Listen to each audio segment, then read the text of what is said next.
So we're talking about pectoralis major or pec muscle injuries. This is a pretty debilitating injury. Once you have a pec muscle tear, it's very difficult to get back to your original strength. And many times these injuries have to be surgically repaired. So you can see here, this is sort of what one would look like. If you have a pec major tear, the pectoralis major muscle inserts over into your arm bone here. And if you tear that muscle, typically it will tear away from the bone.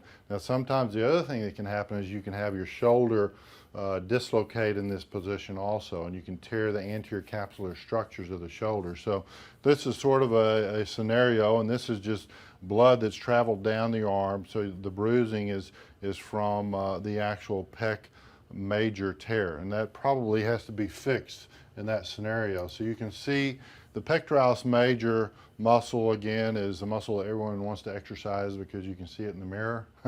Okay, but you have to be careful if you have a pec major injury.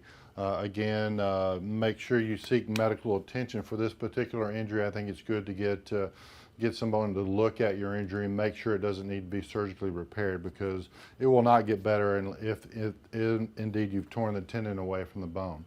So again, what can happen is if you're doing a bench press maneuver or chest flies, as you get in this extended position, you come into a horizontally adducted position. That clavicular portion, or I'm sorry, the portion of the pec, the horizontally directed force, can tear the pec major tendon away from the bone, has to be repaired. And we want to make sure that the anterior capsular structures of the shoulder are still intact.